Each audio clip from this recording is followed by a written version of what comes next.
and I heard something like, I turned back. It's that little mini tank. Boom! Right in the back. So I'm in the front seat now. I'm trying to get my balance, get back up and shit. And all I look around, all I see is the SWAT team come out right in front of my face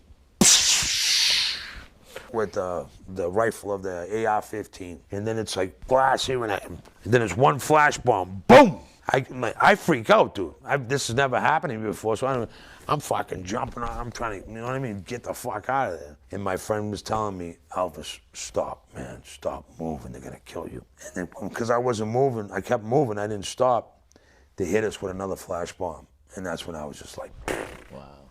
I was just like, David, I couldn't hear. All I hear was, wah! You know what I mean? And their eyes were all fucking. They pulled me out through the window onto the ground. And he pointed the AR-15 in the back of my head and he said, please give me an excuse. This guy says to me in prison, he's like this to me, he's like, hey, he's like, Elvis, do me a favor, don't ever come back here. I'm like, why? He's like, someone's gonna kill you. I said, man, I don't do shit. I said, look, I got a lot of friends here, they're not gonna kill me. He's like, that's the problem. You're friends with everybody. People figure that as a sign of weakness. So if they wanna call me weak, then maybe I am, I don't know. But one thing I do know, I got a good heart. And maybe that's what it is. And as I got older, I realized that who I really am, not what people wanted me to be. I'm sick of being what people want me to be. I just want to be myself. And that's another reason why I'm finally going to come out and put out my book. Because I've been writing since the 4th grade. Wow. And I only learned other things that I wanted to do this book about when I went to prison. When I was in Cali working on a TV reality show, The Contender Season 2, when I was out there, I was talking to a lot of people. They used to have kids come to the parking lot where I was parking cars and say, hey, Elvis, these dudes want to meet you, man. And I would tell them stories about Boston. They would always like, wow, dude. Wow. You know?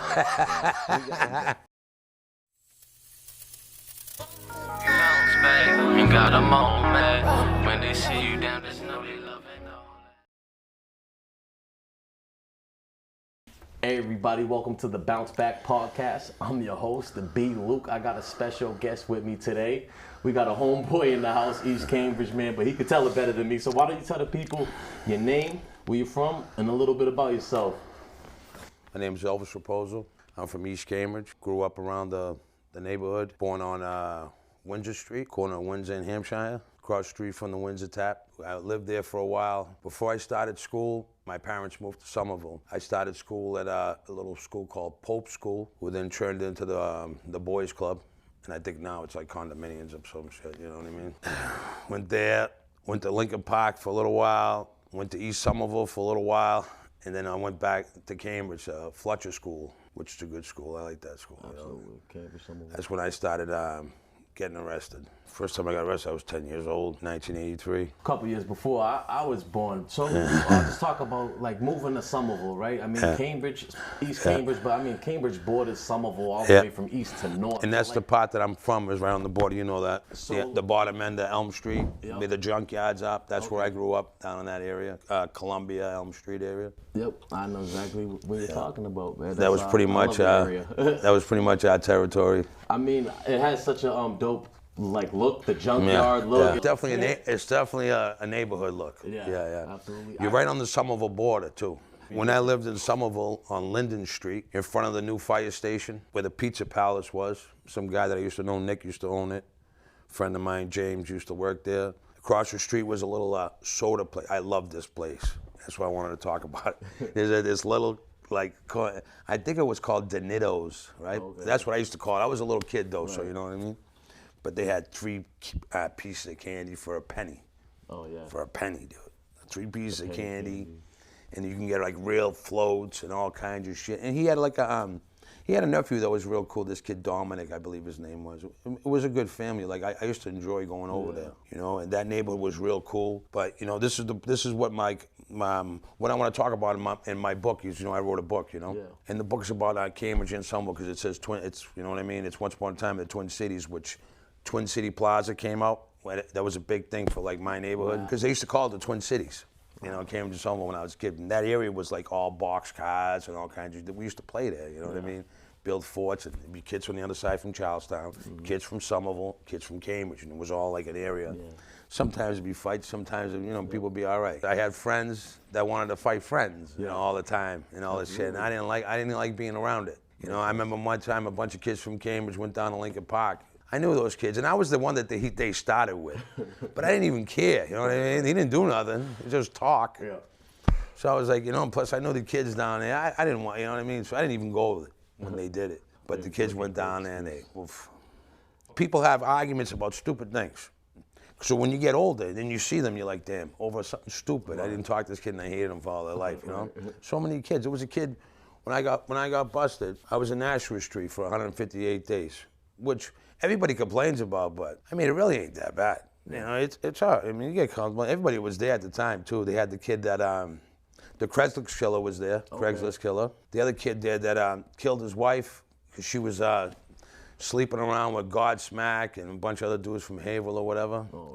Oh man, I couldn't believe it. I had to go to court every week because the state couldn't charge me. So, the feds were trying to keep me on hold, try to get me to, break. That's how they do it, they were on hold. So I'm there for a long time. Keep going back to court. So I seen this kid, every time, once a week we go to court. So I see him. I'm like, hey, Rob, I said, you went to court today, bro. I seen the news crew out there, Janet Wu and all this shit. I said, what happened, bro? Takes a bite of the apple. They gave me life, bro. I'm like, wow, Rob, man, I'm sorry. He's like, it's all right, bro. He's like, at least she's dead. I was like, wow. She tormented him that bad. That's crazy. That it was a fight that ended up bad. You know what I mean? I mean, when you're in a bad relationship, man, that's a mental prison, man. That's some suffering, bro. But I mean, obviously, that's an extreme. Oh yeah, affairs of the heart is some serious shit. Wow. You know what I mean? Especially for people that they have nothing in life, and when they have some kind of meaning and you really love somebody. Yeah. How did you start to think about the things you were facing? They were talking 25 years, which I knew would never happen because I didn't do anything. Right. You know what I'm saying? So I was just like, yeah. Absolutely. You know what I mean? Especially after when everybody else already they pled out and they already started doing their time, and I heard what they got. I was like, why are you still even saying this to me? Right. You know what I'm saying? That's what I said. Absolutely. I said, so I went with an open plea, which friends of mine, I was up in Wyatt, Crulla, and my friend Mike, he said, what do you mean you're going with an open plea? Are you retarded? Explain what that is to people. Because I didn't commit the crime, and I was like, son, I got no record, man. I didn't commit the crime. I'm not a scumbag. I've been working my whole life, you know what I'm saying?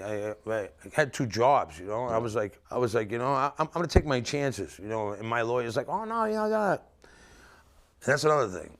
The lawyers that they give you in the Fed system, I should have waited and got somebody young, something like that. The older people do not care. They were like, I bet. I'm trying to tell them, I'm like, dude, I didn't do anything. So why do I have to be involved in this? I'm just like, I don't understand. Yeah. Explain to me, why do I have to go to prison when I didn't do anything? I was kind of mad for a long time, but you get over it. And I'm gonna tell you something, man. In a way, it kind of saved my life. Running around like a maniac, doing things I shouldn't have been doing, carrying guns, putting guns in people's faces. When you get to a certain age, man, no matter what you've been through in life, man, you gotta remember, you're doing that to somebody, someday, that's coming back at you. Yeah. That's coming back at you hard. If you can't straighten out and do the things right to keep your life intact, bro, man, you're gonna come back with a big backlash. Big backlash. Some people, what's that saying? I didn't get arrested, I got rescued or something. One way being maybe if you didn't get caught for something small, you'd be doing a life bid. I mean, there's plenty of situations I look back that dude could have died. Good thing I was locked up when this happened because I would have been there. You know what I'm saying? Yeah. Right there doing the same amount of time. Or on the other way, you could be dead. It might have physically saved you. A lot of times we're not going to be able to realize when we're in it so deep, this is the bottom. I need to get out of here. You got to kind of be forced. When I was in prison, I seen a lot of suffering. People don't understand the suffering that goes on there. It's some serious shit, dude. So the suffering, you start remembering, then you get to childhood memory sufferings, you got all that, and then you're in the box for 6 months, you're already losing your marbles, you know what I mean? You're talking to yourself, And then I'm out now and I'm still talking to myself. You get what I'm saying? It's tough, bro. Absolutely, yeah. My mom's always talking to herself, but it's funny. Bobby, I'm going to tell you, kid. As you get older, talking to yourself, you get better answers. Yeah. I call it, because I'm like, who are you talking to? And she's like, oh, myself. And I'm like, well, it's more like she's thinking out loud. That's how I am. Because I was alone and secluded for so long, I thought out loud for so long. And it kind of stuck for me for a long, like I'm trying to lose it. You know, the last chick I was with kind of told me, she's like, you talk to yourself a lot. I'm like, I know. It happens. You know I want to bring it back to the childhood, right? Portuguese household. Portuguese household, but a father who always spoke English. You know, and this is how I'm like, my life, and my book is about how racism is in real life and how people get to a point and how they think and how they feel and how they react towards other people in life. Because as I got older, things changed. Before I went to prison, I never really had contact with black people. What, to buy drugs, maybe? You know what I mean? Or being like somebody I knew from elementary school. Hey, hi, bye. Yeah. That's it, man. You know what I mean? And that's the honest truth, because that's the way that I was brought up to be. See, I grew up in a household, you know, I mean, I'm not scared to say, you know what I mean? I try to be honest about everything because, you know, I know who I am, you know what I mean? My father doesn't think the same way as you used to at that time either, you know?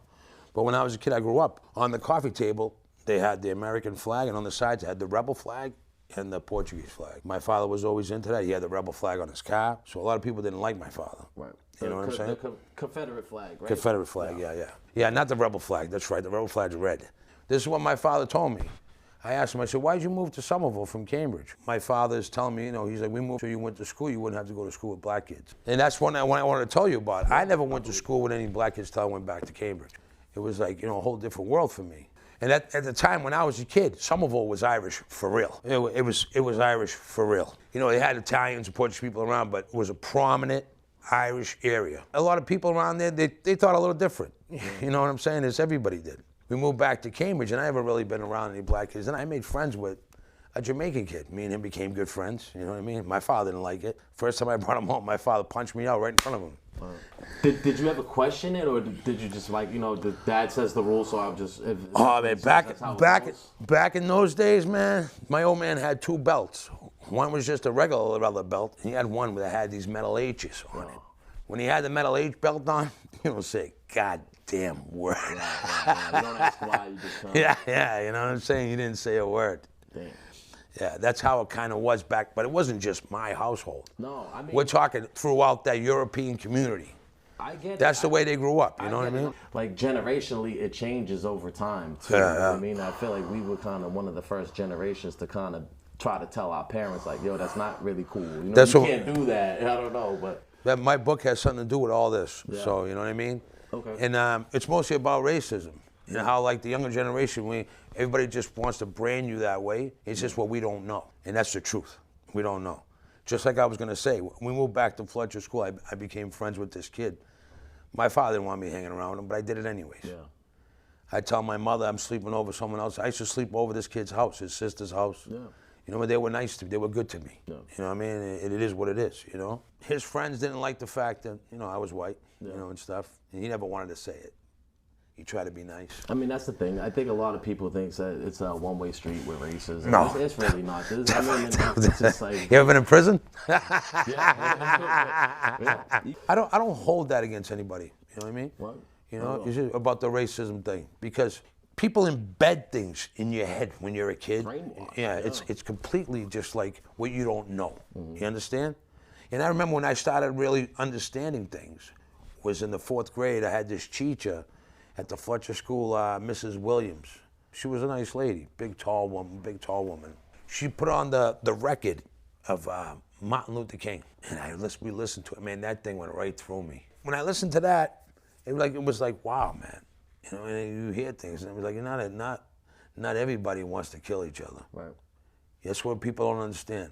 Exactly. And people don't want to believe it. I know humans, we're the worst goddamn animal in the goddamn world. Mm-hmm. But not all of us want to kill each other. Until we reach that point in life when you know that you actually just want to live instead of having to just defend yourself your whole goddamn life. Right. It gets old. It gets old quick, real quick. Especially when you get to that point when you don't care, Bobby. When you don't care and it doesn't matter, you get to that point you think you got to prove something to yourself sometimes, which I did in prison too, and I was like, damn, why the hell did I just do that? You know, I could have just got killed. I just got lucky. That's all it was. Just got lucky. What happened was I made it out of there alive. That's what it is. With the things that happened there, you know what I mean? You made it out alive.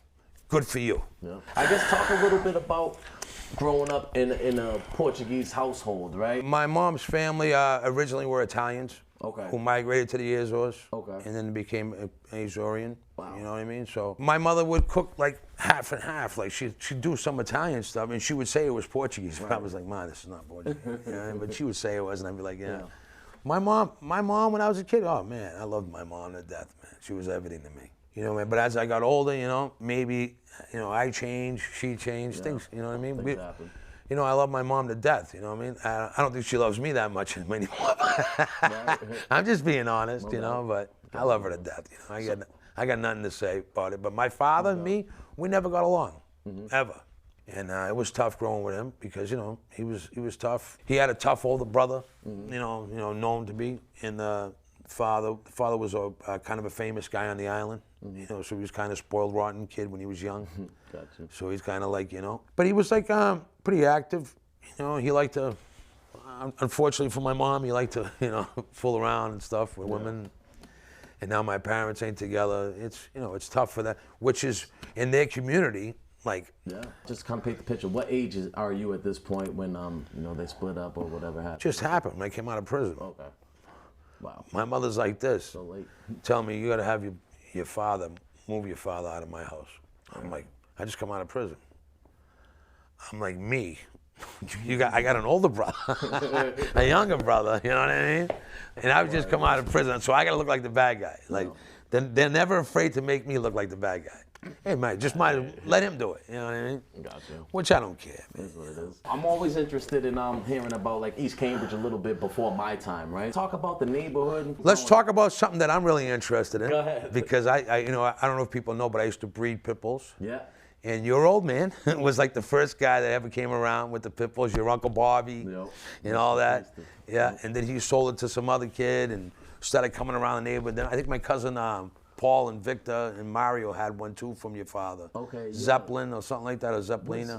One of them like the brindle color. Yeah, yeah. I remember it from pictures only. Like my little brother Jojo, you know, Free Jojo, he's got a picture. Yeah. It's with like a puppy of the pit bulls. Yeah. But those dogs were around for many years. Your grandma lived on my street, I believe. Yeah, on Elm Street. Yeah.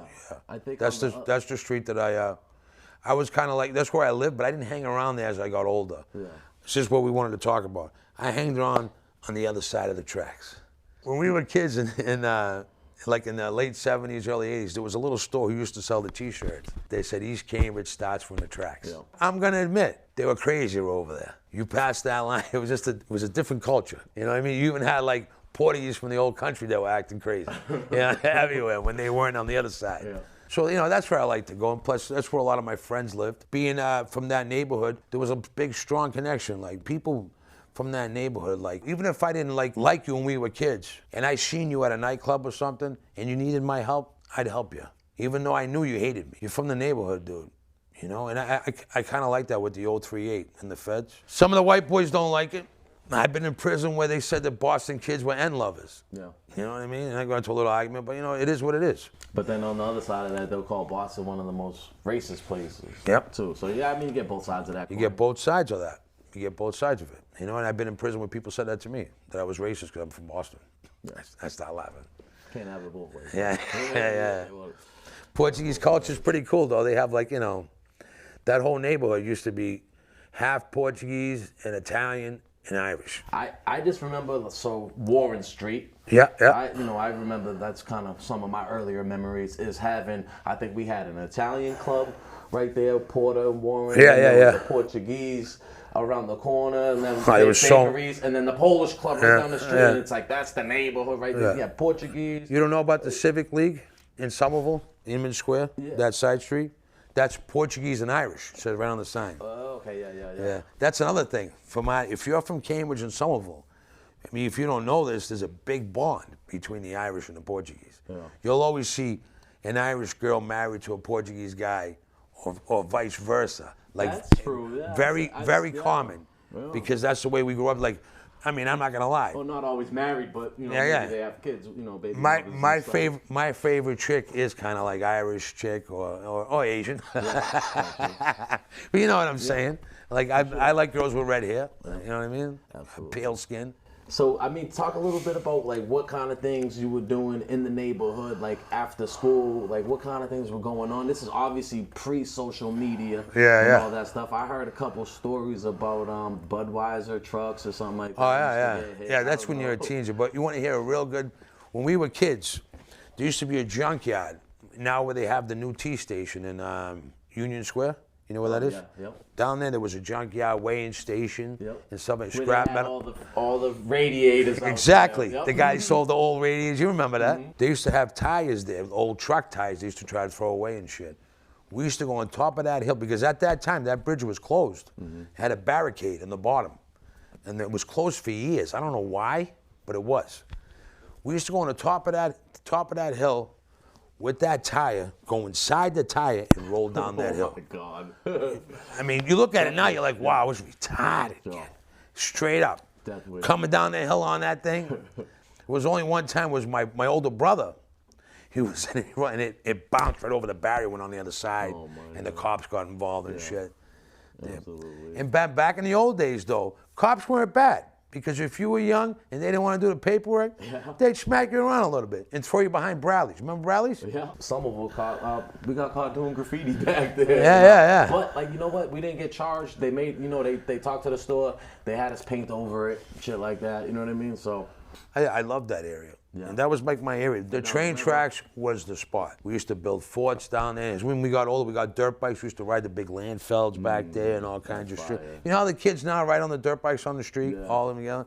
I'm like so jealous because when I was a kid, Cambridge cops used to chase me down on my dirt bike all the time. I remember, and rest in peace, New Hampshire Mike. He would come down and he had the dirt bike, man. He would just skate from the motherfuckers down the side streets, down the alleys. But yeah, they would chase him every time. Every time they saw him with the dirt bike. So he's Greg Campbell's cousin. You know Greg. Yeah. So he's Greg's cousin, but the old man died, huh? Yeah, Greg's old man, Big Greg. So yeah, I'll take this moment, you know, to say rest in peace to Big Greg. And Big Greg was a good dude, man. I love that guy. Rest in peace to him. And then little Kyle Campbell, little brother. I remember that. Taylor That's Campbell. Rest in peace. You see all that? For the family, you see all that? It's tough. It's horrible, dude. It's horrible. A lot of it, you know, looking back. So we were just talking before we went on, you know. We went live and started recording. Like so many people passed away. Oh yeah, absolutely. All sorts of things. Absolutely. And violent crime. My friend's father just passed away. If you don't mind me saying, Richard Medeiros Sr. from East Cambridge.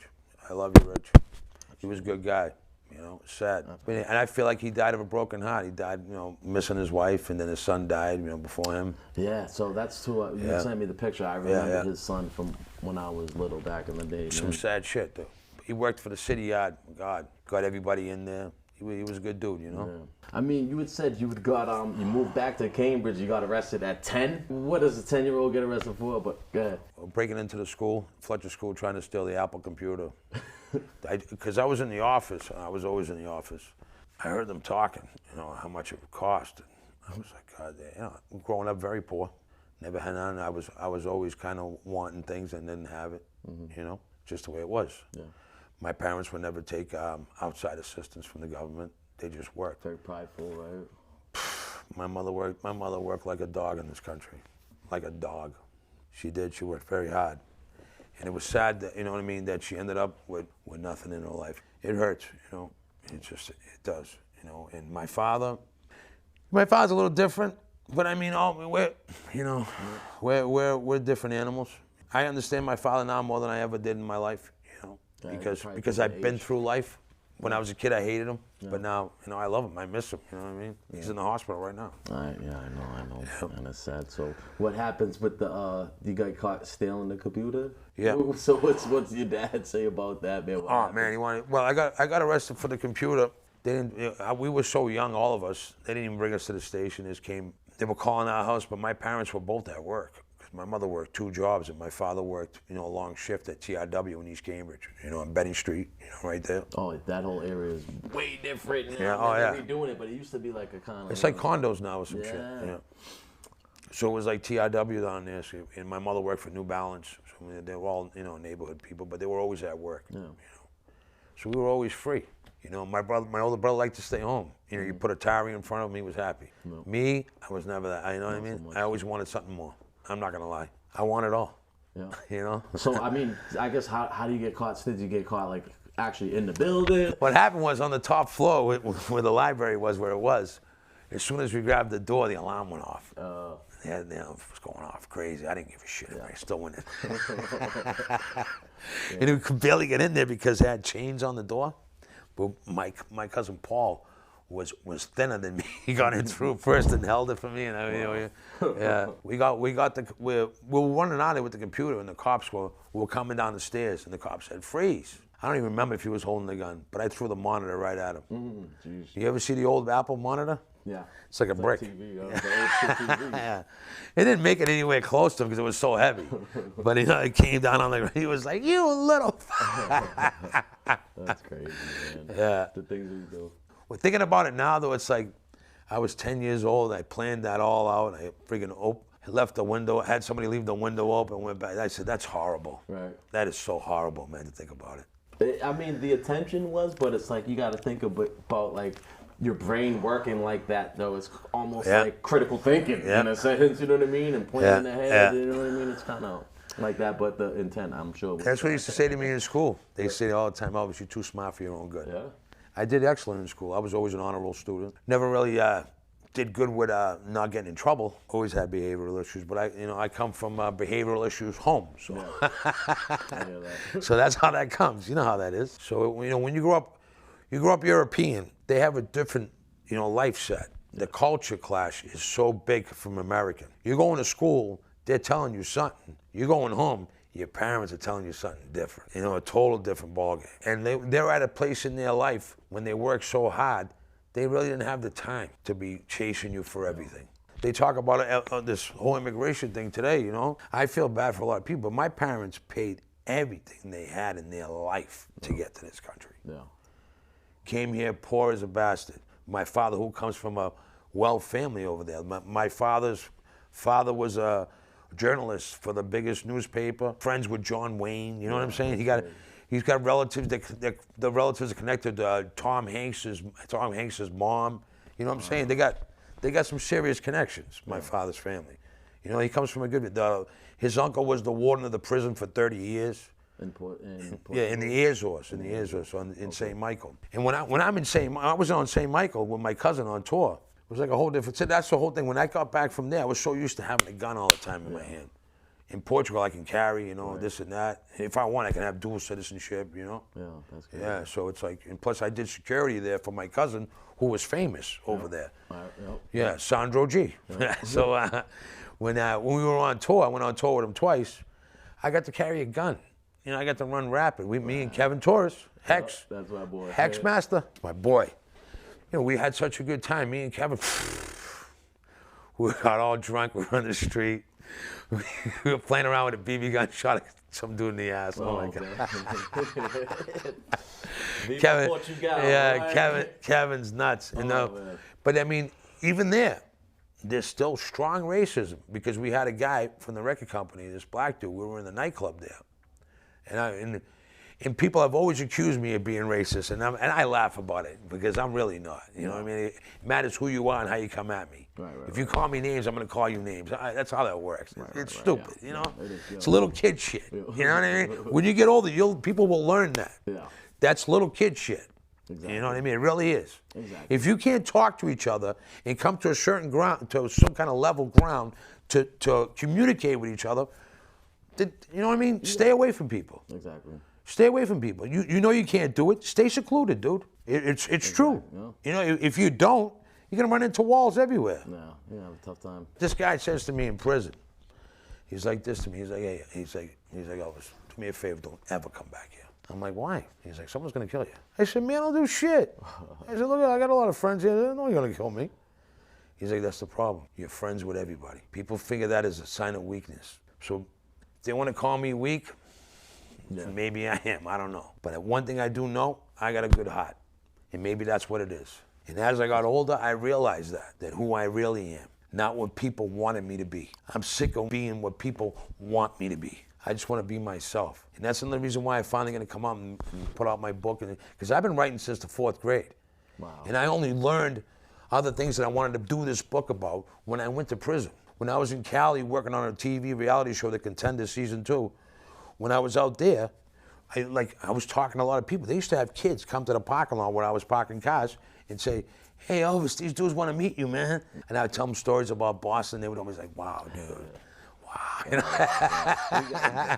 know? We got a great state over here, great city, Boston, Cambridge, the whole greater Boston. I mean, it's so cool. Everywhere I went in the federal system, they look at you and they're like, "Oh, not another one." Arrogant, and the sports fan as well too. They're like, you guys are so arrogant. Like, okay. What do you want? See, we suffer from a disease. You know what this disease is? What's It's that? called diarrhea of the mouth. Oh yeah, I know a couple people. I know a couple people. Get that. I have a bad dose of that sometimes. Okay, I thought it was just my mom. To be No, honest. no. That woman, No, I love you. it's a whole 80s thing. It's a whole 80s thing. Yeah. Your mom's a nice girl. Yeah. I mean, No, she's the best. I haven't seen her in a million years. You know what I mean? But Absolutely. I know who she is. You know, she's good people. Last time I seen you was the day you caught your case. Yeah, when I was pissed. Yeah, at you guys, because I was in a house somewhere doing things I shouldn't have been doing. Yeah. And you were out. You and somebody else was out there causing a ruck. Right. Yeah. Allegedly. Right, yeah. right, no doubt. So I was kind of telling you guys, hey, why the hell did you have to do that though? Just do it and leave. You know what I mean? I don't want to use it like fuck it. When I saw this, I was like, wow, look at this kid. Last time I seen him, he was a friggin' maniac. Friggin' maniac. But you see, this is what I'm trying to say. Yeah. You grow, bro. Yeah. You grow. And unfortunately, we got to go through pain to do it. It just sucks is because a situation like that, you know, anything goes a different way, and you're doing a life bid, and then it's unfortunate some people before they get the life bid before the change, before the growth. Yeah. You know what I mean? So they're sitting there now, they're 15 years in, but they might have changed 10 years ago. That's not the same person. So it's like hopefully stuff like this could try to get to people before it's too late. You know what I mean? Because I feel like so many times, I mean, someone can die in a fist fight. Yeah, oh yeah. The worst that bothers us, all the older guys, this is what really bothers us. And no matter what race it is, when they're on that gang time, when one kid comes in and 15 people jump on him at once. Oh, yeah. That's horrible, dude. Yeah. That's I mean, horrible. a lot of times that's usually from their own gang. I know, yeah. I don't know what it was, but it's just like, when I was in Nashua, this kid, though, he held his own for a while, dude. Yeah, I think his name was Big Mike. Yeah. Hey, shout out to him. Yeah, shout out to that kid. Hopefully, you know, never know this. But that's the thing, too. When you see stuff like that, it's like you feel that sense of maybe sympathy or empathy, but then on the other hand, you're like, you don't know. That dude could be, I mean, I'm sure maybe you might know in that situation, but in general, we don't know. There's usually a reason someone's getting poked up or someone's getting a 15 on one. You know what I mean? But we don't talk about that I don't know, though, because it seemed like they were doing it to every, especially the black on black thing. I never understood that. Yeah. And it was 15 kids jumping one kid. I felt bad as hell, dude. You know what I'm saying? It's just like, and they're all like, you know, it was kind of like, you know, it's fucked up, dude. Unfortunate. So I want to get a little bit into like the high school years. Did you end up going to Cambridge, Virgin Latin, and did you graduate? Because this is what happened. Smart, and I think I already know the answer to this question because when we talked, but I guess get into that. I did not graduate from Virgin Latin. But I did go to school there for about a year and a half or something. But when I was in East Somerville School, they didn't want me there anymore. The Mr. Johnson and Mr. Shannon, I forget his name. And I was causing a ruckus. I was causing a ruckus over there, and they didn't want me there. We had a little accident. We were doing some wrestling moves with some kid, and my cousin come up behind him and pushed him. The kid fell on his head, and he split his head open.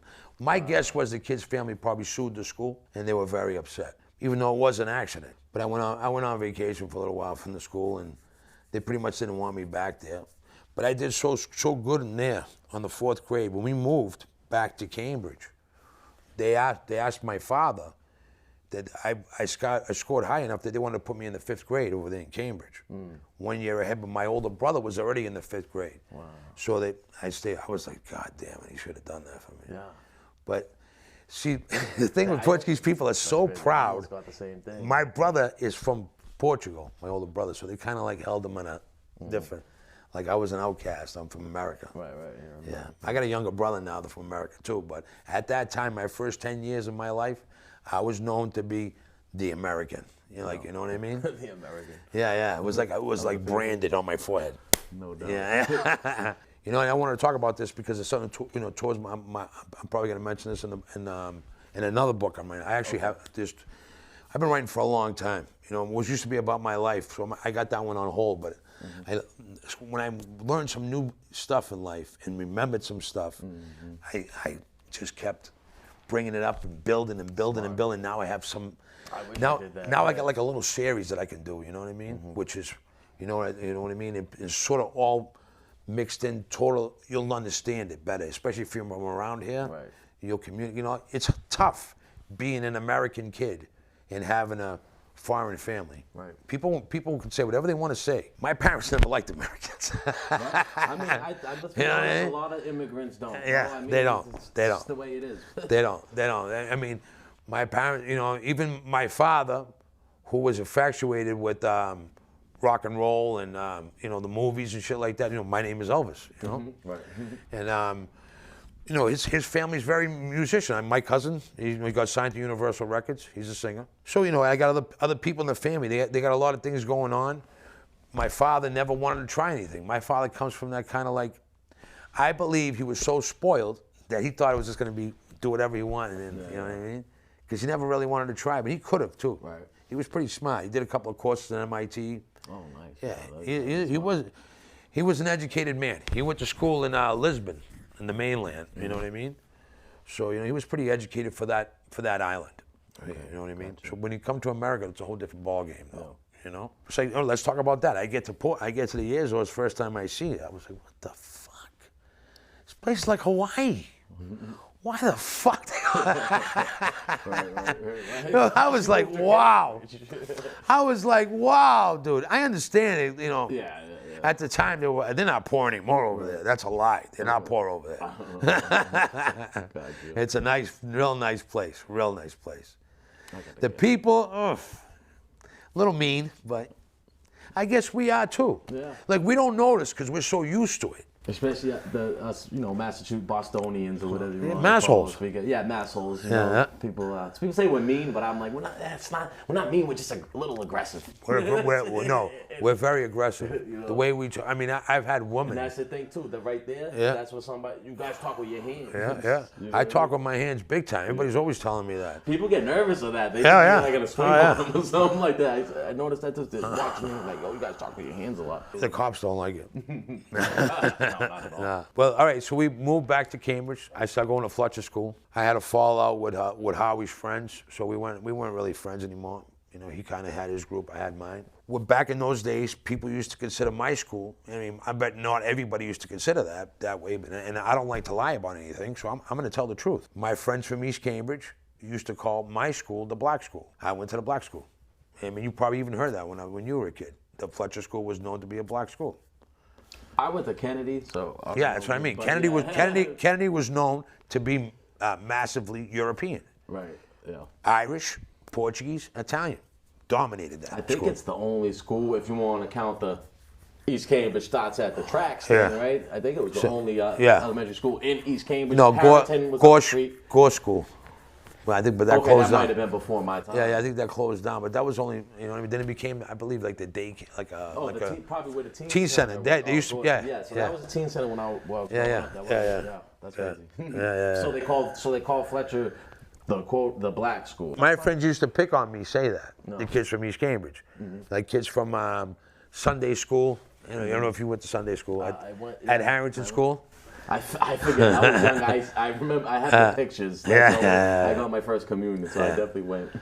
Yeah, I did the communion thing. Was in the parade, shit like that. Yep. Absolutely, man. So what happens at Fletcher? At Fletcher, you go till 8th grade and then to high school. Yeah. Is that what Fletcher School was great. Fletcher School was great. I screwed up. Despite it being the black school, you had no problem with it. Oh no, I loved it. Okay. I loved it. I kind of like, it was cool. I was kind of popular, you know what I mean? And I became class president in junior high. What? Nice. Yeah. it was cool. You know what I mean? I had a couple of kids that were my friends. Yeah. I worked at Market Basket in the 8th grade. So where was there one in Cambridge or No. Market? Some of them? So let me tell you the story, okay? Market Basket won't let you work there unless you have working papers, okay? When you're in school. I wasn't even old enough to work there. I was 13. My friend Manny was 14, okay? He couldn't get the working papers either because he wasn't in high school yet. He was still in the same grade as me. So Manny, the day before, he went to the, see, this is how, this is what's crazy about being smart. This is what people don't understand, all right? The day before, we went there to check out where you get the working papers. Manny went upstairs, watched it, looked, seen what the lady did. She saw, you know, it's a working papers.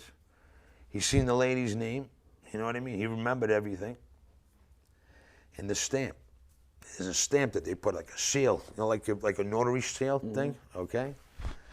But the day before, somehow he got that window open, or he knew there was a window open. You know what I'm saying? We went back there. I hurled him up. He went through the window. He got the working papers, put the stamp on them. We brought him home. He forged it, the lady's name and everything, and we both got jobs at Market Basket. Wow, imagine that. Imagine that. Now you can't get kids to even want to. No, that's what I'm trying to say.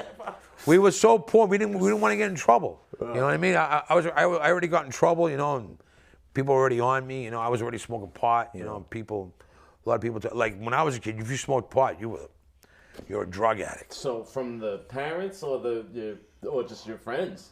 Everybody. Really? Oh yeah, everybody, school, everything. Wow. Yeah. That's crazy. But Fletcher School was good. You know what I mean? It's the first time like I ever really spent time and been around. Like I remember seeing the first black girl I was attracted to. It was like unbelievable. I'll even say her name. I don't even care. Lauren Spencer. We were friends in fourth grade and 5th grade, and like she was sitting next to me, and I never been that close to a black girl in my life. Wow. You understand? Wow. See, this is what people don't understand. You know, this is like I like to explain this. When she was there, I was like, oh my God, man, but like being scared because she was black, I was white. My father wouldn't, you know what I mean? My father. This is before the Bronx Tale movie, but I'm sure. Yeah. But it was around those times. Yeah. About 10 years later. Wow. So you know what I'm saying? So it was weird, you know. But we became friends, and I used to date her friend. Actually, I dated a couple of her friends. You know, we used to go with another kid, go to down here in Central Square. They used to have a Chuck Jones Theater. Tom and Jerry Theater. Oh, okay. Yeah, we used to go there a lot. They used to work there, and we used to go in there sometimes. I'm just a little curious too, how it went as far as like East Cambridge in different neighborhoods, right? Like, yeah. Because when I was coming up, we started to get, and I don't know if we were the first, but we started getting problems with all the kids from all the other neighborhoods. I'm telling you, we had beef with like certain North Cambridge kids, some of the Port kids, Coast kids. Was that a thing you guys were going through growing up? The most place I ever clashed against was against Roosevelt Towers, your people. But it's only because it's a common ground neighborhood. We were too close. You know what I'm saying? I wanted my power, they wanted theirs. It's part of growing up. Yeah. And I seen one of those kids in Nashua Street. Wow. You know, he recognized me and he's like, hey, don't I know you? He's like, you're from East Cambridge. I said, yeah, I'm Elvis. He's like, oh, fuck. Oh, shit. Yeah, and his brother hated my guts, you know what I mean? He was a black dude. It was cool as shit, dude. Where did you guys tend to, where did you guys hang out? Were you part of like the Pool Steps crew? Because I remember like there was a crew over there. Gore Park. Gore Park was my area. Okay. When I lived on Elm Street, and then later on, we moved back to Somerville when I was a teenager, when I was 15. But we were in Cambridge. That's what sucks about being poor. You move all the time. You know what I mean? If you don't own your property, you're gonna move all the time. It sucks, bro. And I grew up with rats, cockroaches, the whole 9 yards. The biggest thing when we had to move to the projects in West Cambridge, like it was. Oh, you went to Rinch? You went to Rinch Towers? No, I went to Cochran Park in West. I never even heard of Cochran Park till I moved out. We're next to the Star Market near the Belmont. Yeah. I mean, I spent many a nights there, dude. I bet. All right, so we were talking about back in the park. You said Kennedy Park. So your mom comes in with you and your brother. You guys are little. I'm down there drinking with my friend Sean Cochran, Carlos Menez, Bullhorns. I don't know if you know who that is. But we were down there all drinking and shit. She comes in, Sean, because they knew each other their whole life. Yeah. She's like, Sean, be back 1 second. She just went around the corner to his sister-in-law's house. So it was like, you know what I mean?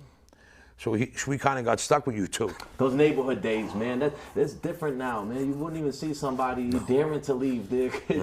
See, the thing that sucks too is this, like, when we're in different groups and we go somewhere, even the people that try to get along, then you got a friend who doesn't get along with that person. Right.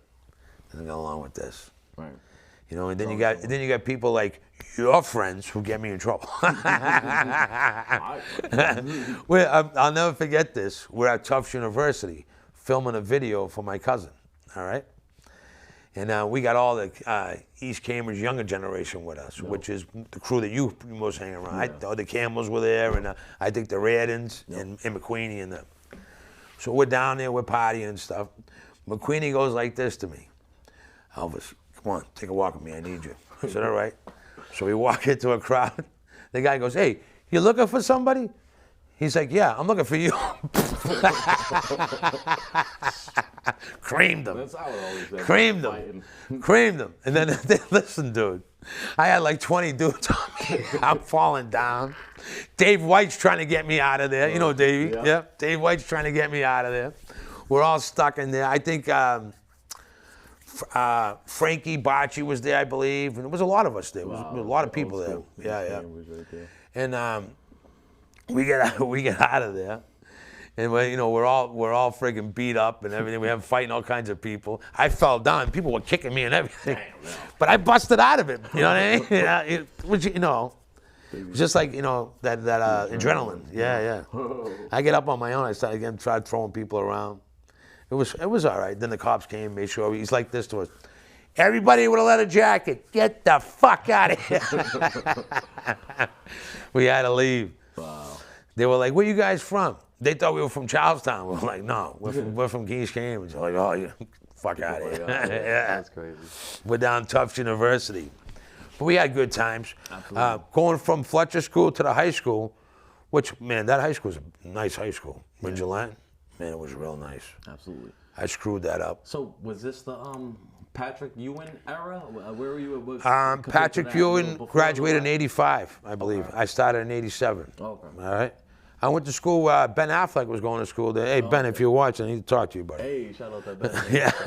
Let's get some more. Well, I'm going to tell him. I'll tell him something right to his face. So much confidence I get. He comes and sees me. I'll give him a Spielberg night. If he knows he knows what I'm talking about. Okay. A Spielberg night, you get all the awards across the board. Okay. You know what I'm saying? Clean sweep. Clean sweep. All right, hopefully. Yeah. So let's talk about what's the plan after high school? Do you plan to go to college or you just start working? I go to high school. What happened was I started, you know what I mean? We started stealing cars. Tilt steering come out on the GMs. So every GM, it was so easy to steal. Mm-hmm. And then all the windows didn't have frames around the top. So all you gotta do is pull the window out, put your arm and open the door, get inside, clock the column. Even if the alarm was going off, you had enough time to do it. Most people can do a column within a minute and a half. This kid, they used to do one in 45 seconds. Jeez, yeah. You know what I'm saying? It's serious shit. I learned how to do that, and I learned how to do the dent puller from this kid that used to, oh man, what a driver this kid was. I'll never forget. We were behind Roosevelt Towers. I could talk about this, it's been more than 7 years, and he's been deported for a long time. And I was in the passenger seat, and we were in a stolen Audi GT coupe. It was like an 86. This was brand new at the time, though. This is how long ago it was. This shit was badass.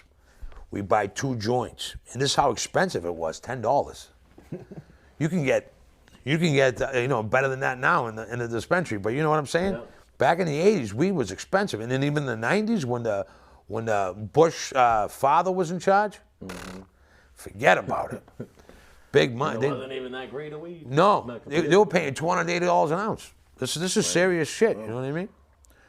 But that era there, coming into high school, that high school was unbelievable, dude. And it was so much freedom. Yeah. I never had that before out of school. Mm-hmm. You got that in between time. The alarm is music. You know what I mean? Yeah. You know what I'm saying? I went to fundamental. Yep, fundy. I played football. Yeah, nice. And even when I didn't show up, the coach chased me to play, and I didn't do it. I was an idiot. Yeah.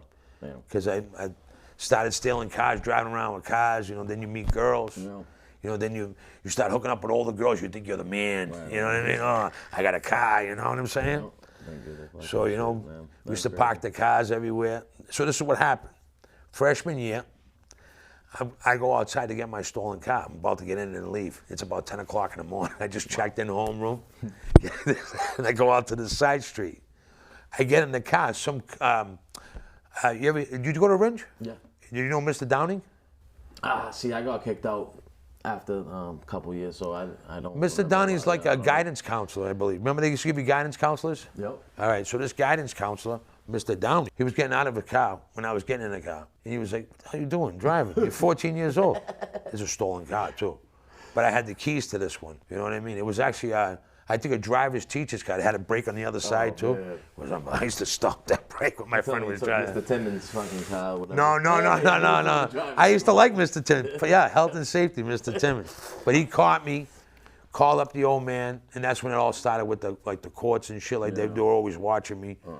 And then I got busted in a big police chase in East Cambridge.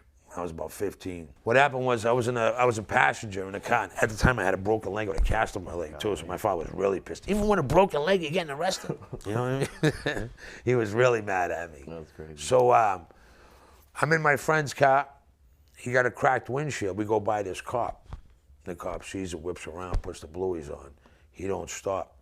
So mind you, he takes the corner from Hampshire Street onto Elm Street where there's cars parked on both sides. And they got all the Portuguese people outside there talking. It's summertime. I'm in the passenger seat. He took the corner with the sirens, police chasing him, smashing into everybody's car. So everybody's looking at us. I'm in the passenger.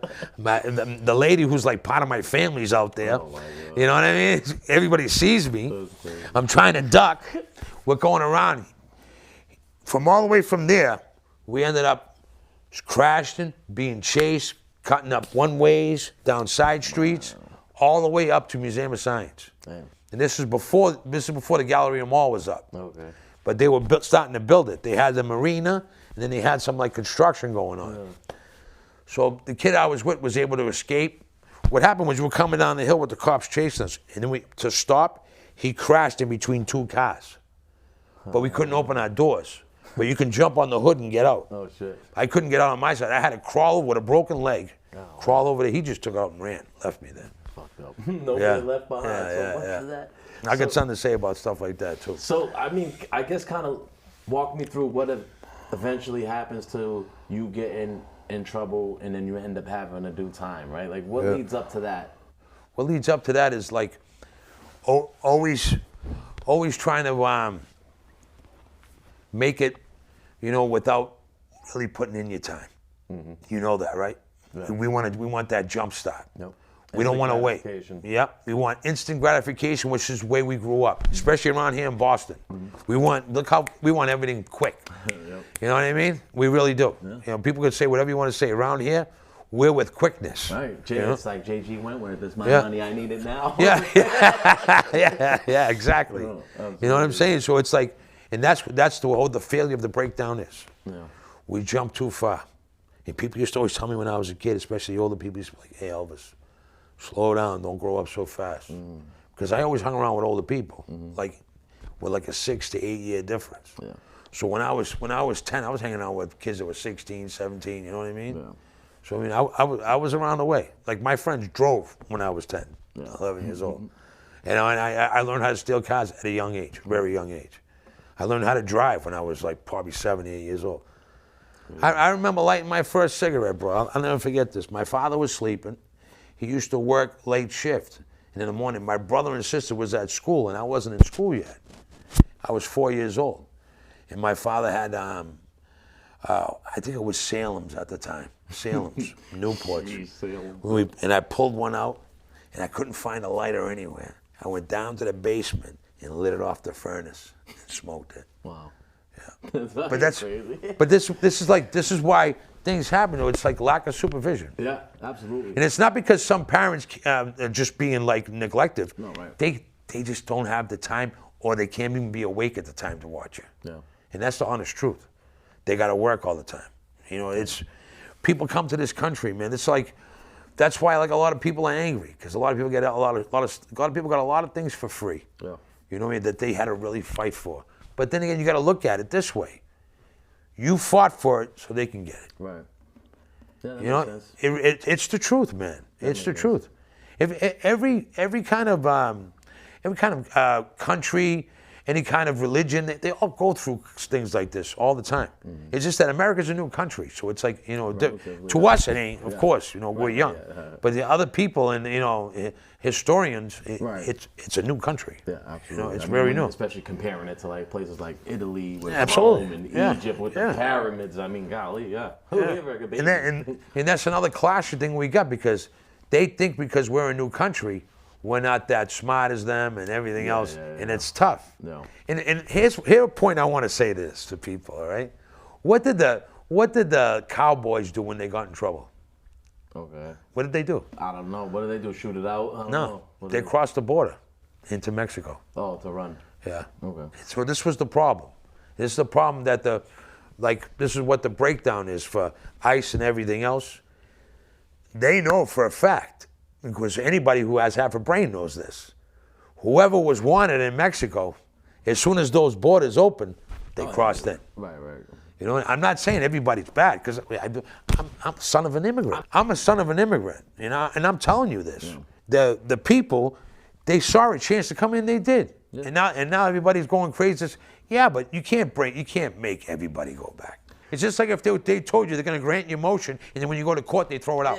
Yeah. You know what I'm talking about? Yeah, I get it. Yeah. I get it for sure. Yeah, you know what I'm saying? So it's kind of like, it's a ground that real Americans who really care, people who care, we don't want to talk too much about it, because, you know, we kind of want to keep this, you know, American. Yeah. But we don't want to hurt nobody. Right, exactly. You know, who the hell wants to freaking hurt women and children and all that shit? You got to be sick, motherfucker. Yeah. It's the truth. It's the truth. It's sad. It's sad. It's sad. You know what? Maybe those people are acting a little crazy and flipping out, but do they deserve to die? I don't know. Right. I wanted to touch on something too, since you were talking about, you know, kids and all that stuff.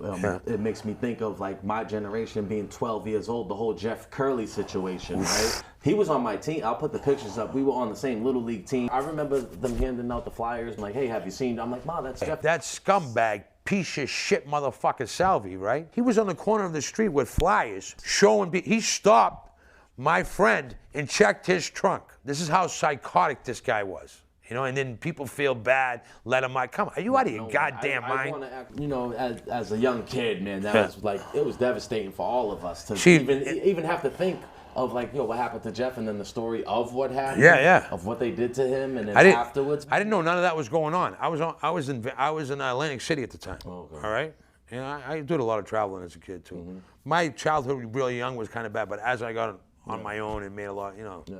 I bought my first house, I was 24 years old. In high school, when I was 15, I had that police chase. Yeah. So after that crime, it was kind of a big thing. One Cambridge cop, I can't say Cambridge police, one Cambridge cop got out of control on me, and my father didn't like it.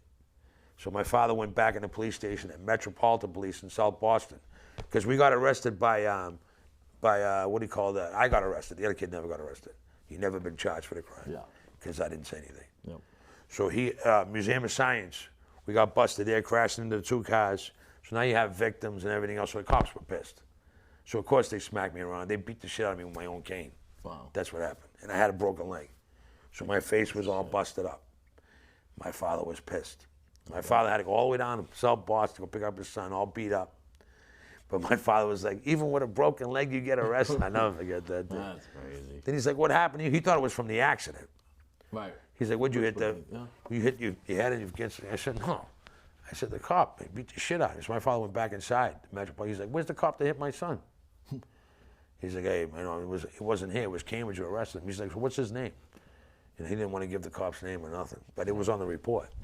You know what I'm saying? No, it wasn't on the report because Metropolitan was the one that arrested me. So you mean that's the MBTA, right? No. MDC.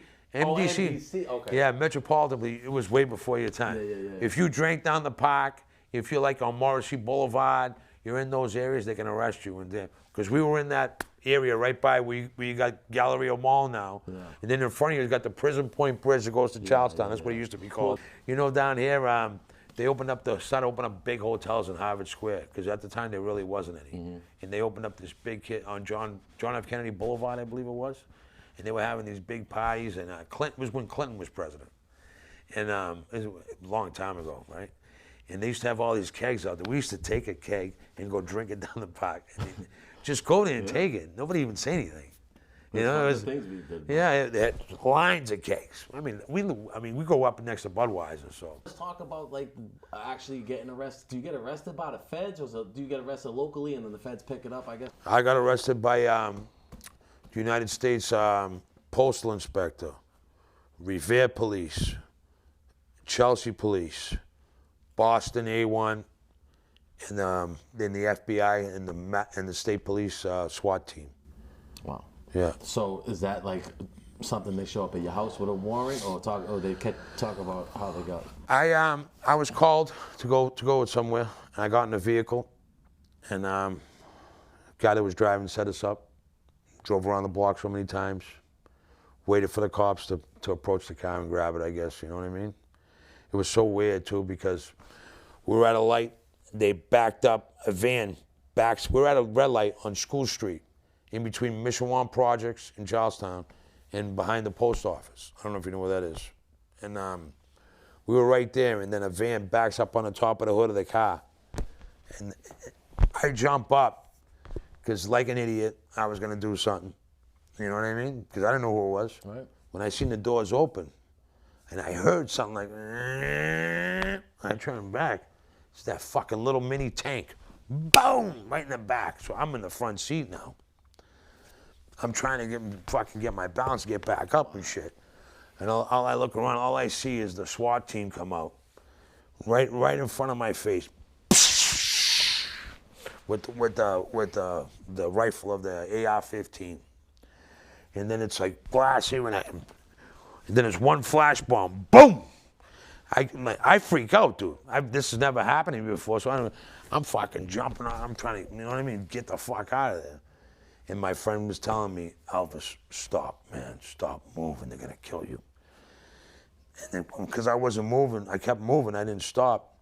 They hit us with another flash bomb, and that's when I was just like, wow. I was just like, David, I couldn't hear. All I hear was, wah!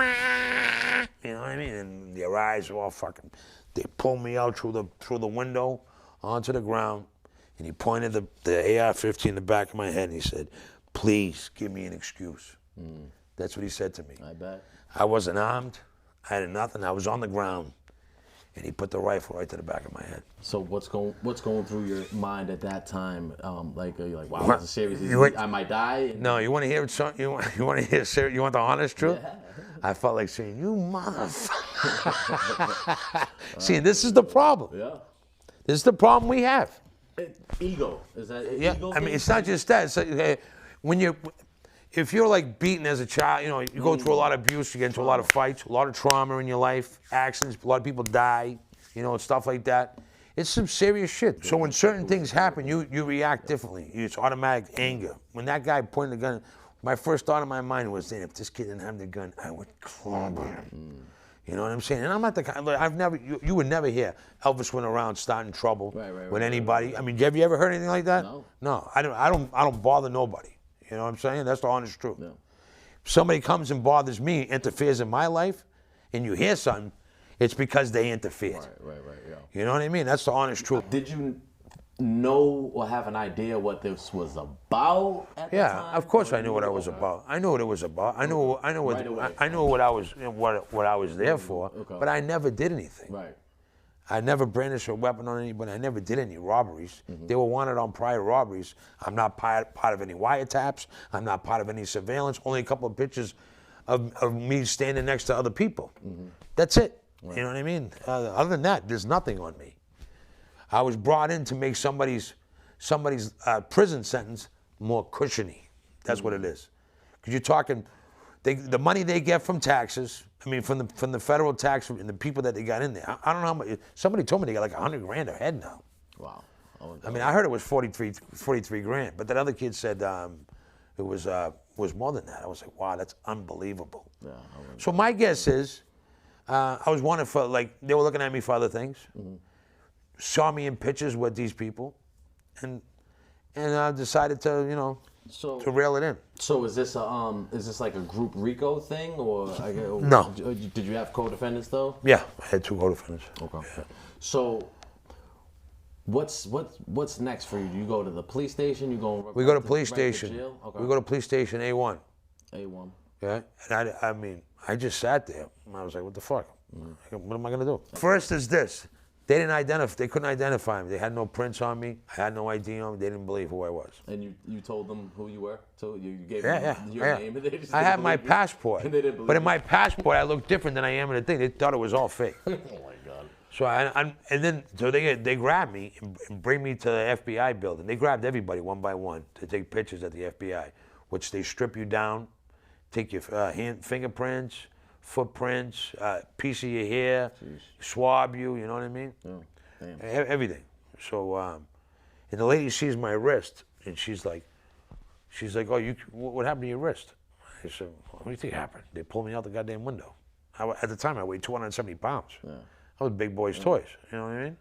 So when I came out the window, all my weight on that wrist, I just it collapsed. So when I came back to the police station, they must have said something to the cop because the FBI will not take you if you're hurt. Okay. You know, so they were trying to build a case on me, figure out who I was, but they didn't have nothing on me. I didn't do anything. Right. I have nothing to do with these cases. You know what I'm saying? I just have a friend in common. That's it. Yeah. And it's sad because people like us who grew up from nothing, friendship is everything. Right. You get what I'm saying? Yeah. So you don't want to let your friend down. You show up for things. As soon as I left the house, I had the weirdest feeling somebody was watching me. That's wild. You know what I'm saying? And I even complained to him about it. And he told me, he's like, "Oh, you're in Chelsea. There's cops everywhere all the time," which he was right. Yeah. You know what I'm saying? So it's like you know. So is this are you in Wyatt right away when you wait No, trial? no. Do you wait trials? We stayed at the police station. It was St. Patrick's Day weekend. Oh, so we're in the police station all weekend. And my friend, he was a little ill, you know, and I wasn't because I was on dope. You know what I mean? I was a cocaine guy. You know what I mean? I don't know if you know. You probably heard that. Okay. But you know, I wasn't sick or anything. The kid down the hall, you can hear him on the phone complaining because there's a phone inside the cell at A1 in Boston to make phone calls, you know, so if you want to, whatever, get out of whatever. So the cop comes to the door, to my cell, opens the door. He's like, "Who the fuck are you?" I said, "What do you mean?" "Well, man, I'm Elvis Raposo." He's like, "You got no record." He's like, "We had nothing to match your prints." He's like, "What the fuck's going on?" He's like, "You know you're looking at 25 years?" I said, "For what? I didn't even do anything." Mm-hmm. He's like, "Well, the FBI seems to think you did." I said, "Well, we'll see what happens." He's like, "Show me your wrist." So I show him. He's like, "How come you didn't complain about it?" I was like, "What the fuck you want me to do? Come over here and start crying?" You know, I don't get it. You know what I mean? It's like they expect you to start crying and shit about everything. I'm like, I didn't know. I didn't know that I can you know. I had the right to complain. Yeah, exactly. You guys. That's what I'm saying. I didn't know. Like, you know, I literally thought they arrest you, throw you in a. I haven't got arrested since I was 16. Yeah. Last time I got arrested, I was at the Portuguese feast in front of my parents and everything. You know, right on the main street, right in front of the Portuguese door. The church door. Cambridge Street? Yeah. Not in Cambridge Street, right on the Canaan, which used to, at the time was Portland Street. Yeah. Okay? So I was there. There was a Brazilian kid who thought he was tough, one of those Brazilian jiu-jitsu things there. But it wasn't like the real MA, it was like the Caballero thing. Oh, yeah, Capoeira. Yeah, whatever the hell he was. He thought he was a tough kid. One day I was walking home with some chick, and he was talking shit to me through the window, and I said, "Someday I'm going to see you." Yeah. And he was like, "Oh, you're a little kid," you know, because I was only like 16 at the time. He was 25 years old. I seen him at the feast. He comes walking by with a bunch of his friends, just me and another kid. My friend had just had his son, Nick Souza. Yep. He was in a baby carriage. We were pulling him through. And I seen the kid. I said, "Carlos, I got to do this." He's like, "Oh, God." Someone comes, "Hey, you remember me?" And the kid was like, "What are you going to do, you little kid, you know, this and that?" I said, "Oh, yeah, I'm not going to do nothing, man. We're cool." Boom! So we got a little sidetracked, though. That was the last time you were arrested. That was the last time I got arrested. You're in the police station. Yeah. So I'm in the police station. The cop gives me the third degree, wants to know who I am, and I said, "My name is Elvis Raposo." I said, "Check out my social security number. I'm a worker. I go to work every day." Yeah. That's what I said to him. I'm a taxpayer. Yeah. They didn't believe me. I sat up Nashua Street for 158 days. First bail was like $500,000. Wow. Yeah. Finally got out after 6 months from bail reductions from Judge Ball. I don't know if you heard of her. I have. Yeah, Judge Ball. And she finally let me out. A couple times she fucking laughed at me. Literally. Because of the guns, I believe. Yeah. Because her daughter was murdered or something. So I guess what were the allegations? What were the charges? I mean, what were they trying to say? You say you didn't do it, but what were they saying you did? What did they charge you with? The robberies, the initial robberies, which was with I believe Porter Square post office, which is a hijacking of a United States postal receipt truck, which is hijacking the contents inside of safety deposit boxes. Okay. Armed? Armed? Armed robbery? Like Yeah. you said, the guns, right? Yeah. Okay. Okay. Gotcha. So you bail out. You're still going to court. Do you think about going to trial? What happens? I was just like, I wasn't worried about it. I didn't do anything. Right. You know what I mean? They were all telling me, oh, you got to cooperate. I mean, you should still be worried because, man, we see it all the time, man. People go to jail for shit they didn't do all the time. Oh, I know, but I figured, bro, for real. I was like, I've worked my whole life. You know what I mean? Not having the record. Yeah. I thought, I already did 6 months. I figured if I was going to get charged federally, maybe they would let me, when I went to Wyatt, they'd send, because before I got sentenced, I was at Wyatt. Yeah. Maybe when I went to Wyatt, after that, they would send me home, whatever, go to the halfway house or whatever. But no, they gave me another 2.5 years. After I already did almost 11 months. So I ended up doing like almost 3.5 years on a crime I didn't even commit. Wow.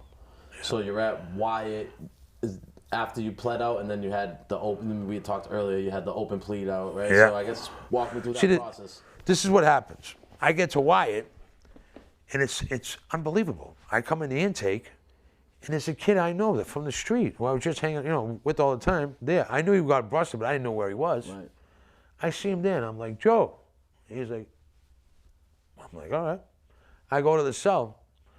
I don't know, about 20 minutes, half hour pass by. Cop comes to the door. Raposo, cough up. Go in, put my hands through, face the wall, back out, takes me out.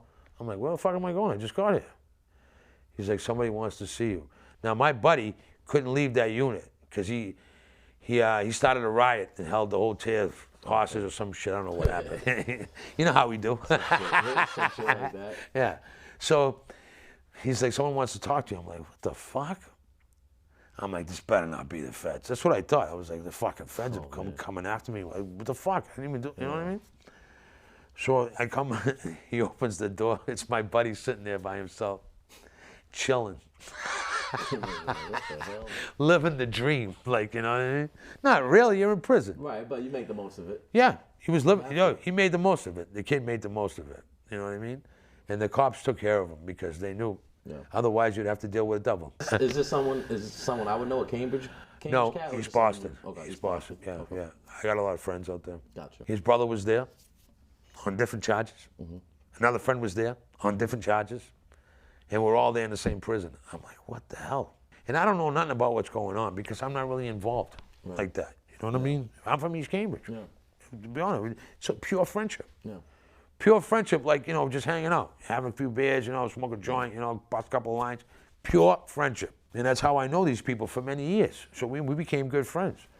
And it was only in the intake, I got to meet a lot of famous people. Knowing people from Federal Hill, you know what I mean? I got friends with the old man from Federal Hill, very, very nice guy, man. Louis Bonacchio, he was very, very nice guy to listen to. He meant something when he said something, you know what I mean? Yeah. Very inspiring, you know? Absolutely. Bro, I was in Wyatt with him. He wanted me to walk with him, in which I was gonna anyways, because he reminded me of my grandfather. Like, you know what I mean? So I had an attachment to him. Like, he reminded me of my family. So I kind of like, you know what I mean? Absolutely. I always got along with the old timers myself. So I used to run around the little gym spot with the basketball hoops with him. He used to walk. Guy was 74 years old. What a man! He was strong then, but strong, dude. Dude, jumped up on the bar 4. Yeah. Me. I was a big fat fuck. I couldn't even do one. Hey, even when I was Plymouth 05, I've never, I worked out, I can do it now. Pull-ups. Yeah. And I couldn't do 3, and I was in shape, and I was about 18 years old. I couldn't do 1. He jumps up, 74 years old, bing, bing, bing. I was like, wow. That's crazy. And he's conditioned. Yeah. That's what I learned about prison. You can be conditioned. Like, I've been a mover now for over 25 years. So my body's conditioned, so I did very well in prison. Yeah, the construction too. It's on core. Yeah. You know what I mean? And grip strength too, I feel. Yeah, so, absolutely. Right, what's the next stop for you after Wyatt? What's next? Well, Wyatt, I was fortunate to get some help from a kid from Charlestown. He told me, he was like, dude, you got to get something off here. You got to, so he told me how to get some time off. He said that what do you call it? Aberrant behavior. Okay. Because I haven't committed any crime for so many years. Yep. So I mean, it didn't really. All it did was took off a year of probation off of me. But which, fine. You know what I mean? Nobody wanted to help me with that case. Like I didn't know too many people who was involved with the feds. Right. And my friend was in custody, so I didn't have nobody to really go to, to help me with the case. So when I got to Wyatt, my friends were there. So I was able to talk to them, and get some help. A better idea of what's going on. And when I was there, a friend of mine had slipped some paper under the door for me to read, and it was about some other guy who had told on the other people there. That's why everybody was there for different crimes at the same time. It was very strange. Yeah. I thought it was very strange. Where do you go next after Wyatt? You get sentenced and then you go where? You go to Brooklyn. Okay. Yeah. MDC. Okay. Yeah. I spent some. I say it like I know. I only know because I've interviewed so many guys now at this point. But which was great. Yeah. I mean, I had no problem there. It was actually pretty cool. Where do you go from there? From there, we went to Fort Dix, New Jersey. Okay. All right. So Fort Dix, New Jersey, I had just got there. I never been in a dorm in my life. I was very uncomfortable. I didn't like it. So what I used to do was read a lot, just keep to myself. I never read a book in my life till I went to prison. Were there a lot of a lot of people like that? Were there a lot of Boston guys when you get there, and when you start to learn about the 038 thing and all that? I'm sure that was probably Wyatt, I learned all that. The 038. Okay. I went through gladiator training with this Charlestown kid. yeah. Big shout out, Cruller. Yeah. Hey, I got nothing but I love most of the Charlestown dudes that I've met. I got nothing but my stepmom's townie too, When I was a kid, we used to go to Charlestown. You know what you go to Charlestown for? Crazy Eddie. You know what Crazy Eddie is? No, Angel Dust. Say Angel Dust, but yeah, that's what it is. yeah. Angel Dust. Okay. So I know some of them from back then. You know what I mean? No doubt. And a friend of mine, Joe Hector, who was crazy dude from he did a lot of time as a young kid, came back from Walpole at the time they all had crosses on their head. I don't know why. Gotcha. Yeah, they all look. All right, let's talk about you get to Fort Dix. At this point, are there any 038 guys over there? Yeah, there's a lot of them. There's a lot of them. Okay, Yeah. So that must Carmen was there. I seen him there. Somebody told me to say hi to him, so I did. Yeah. And he said, "Yeah, I knew you were coming." And I said, "Do you need anything?" He was nice. They were nice to me. I wonder if you were there with my boy Trav, who was rolling with the 038 guys. He's from Minnesota, though. I was there for sure. He had a picture with him. That's why I say that. I got kicked off. The cheese man, right? Yeah, I got kicked out of there in 6 days. Okay. So you weren't there long. So what happened in 6 days? What happened was, I most likely they caught me making a knife. Okay. When I got there, I was a little wary about a lot of things. Yeah. You know what I mean? So I wanted my protection. I learned. From prison. So I seen their bunk beds. They got these big bunk beds with springs and shit. I said, holy fuck. I'm making something real nice. So I did. You got caught. They must have seen it on camera or seen me do something. They must have seen me do something because that's all I did. So what's next? Did they ship you out? No, I was in the shower. The dude said he'd been waiting for me. He's like, you didn't take a shower yesterday. I waited for you all day. I was like, you putting me on blast? So he waited for me to go in the shower, and they fucking just bum rushed me. They were like, yeah. They're like, where's the knife, this and that. I'm like, I don't know what you're talking about. So when they couldn't find nothing, they made me walk in the nude back to the thing. Humiliation ritual. Yeah. Sure. Yeah, it was like fucked up, dude. And I didn't like it. I was very upset. No. Stayed down the hole. It was horrible down there. Fucking freezing, dude. Freezing. I hate that. I had asthma real bad, bronchitis. Cops didn't want to help me until an AB guy actually helped me. I'll never forget the guy. Wow. Yeah. Did you not expect that? No, I did not expect it, especially having the last name Raposo. He kept like putting that whole Italian thing. My mother's family is. Everybody always says I really look Italian. Right. You know what I mean? Right. That's like definitely what the. You know what I mean? In prison, because I was a baker in the real world. In prison, I was a baker too. I'll tell you about that job too. But as a baker in prison, so I got the nickname in prison, Enzo the Baker. Okay.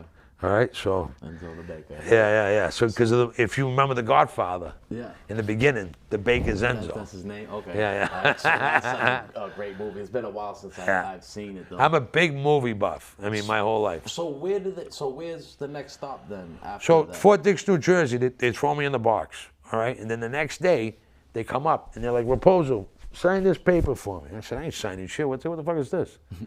He's like, it's a separatese. I said, separatese of what?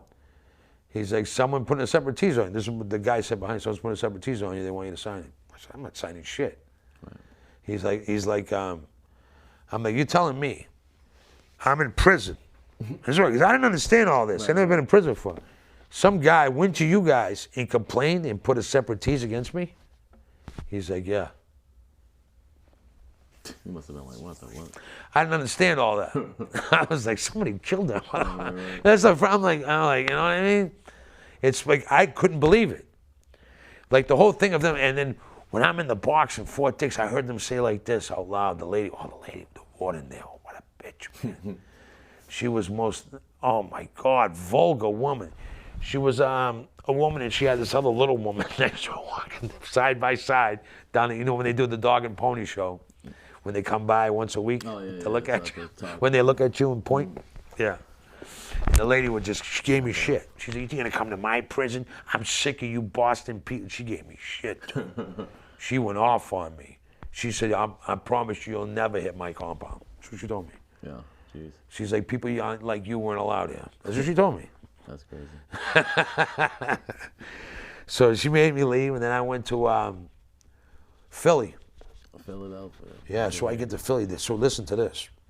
They put me in a cell with a Muslim kid, like a mulatto Muslim. He was a light-skinned black kid, which I didn't mind, you know what I mean? He was a good kid.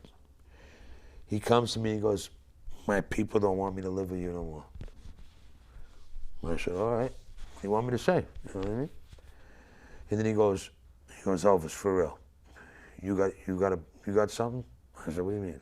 He's like, you got something? I'm like, no. And I'm like, why, do I need something? He's like, yeah. I'm like, serious? He's like, yeah. So I'm like, fuck. So I said, you gonna help me out? He looked around. He even took a deep breath and he's like, yeah, I'm gonna help you. He knew I was a good dude. You know what I mean? He didn't want me to get hurt. He was saying. What happened was somebody in Raybrook did something to somebody from DC. You know what I mean? And being 038. Right. You know what I mean? And I was like the only kid from Boston there. And so what's the facility of Philly? Philadelphia's like downtown, big building. What's the name of it though? Is it it's like FCI? FCI, yeah, something like that. Yeah. It's like an FCI. And this is the first time I really seen women in a long time. And in the intake, there two of the women coming in. So I see this Puerto Rican chick. Oh my God! You're veering off a little bit. He said he's gonna take care of you. This kid, they were. He might have had something for you. Is that what it was? Where in Philly? No, yeah. He gave me a banger. He gave me it wasn't that big. It was small because. Did you have to use it? No. Okay. He gave me the banger, right? Jeez. And he told me like this. The problem is too, in Philadelphia, you only have 1 hour a day where you get hot water, and anybody who's been there knows that. It's the truth. You know, it's all cold water all the time, all year round.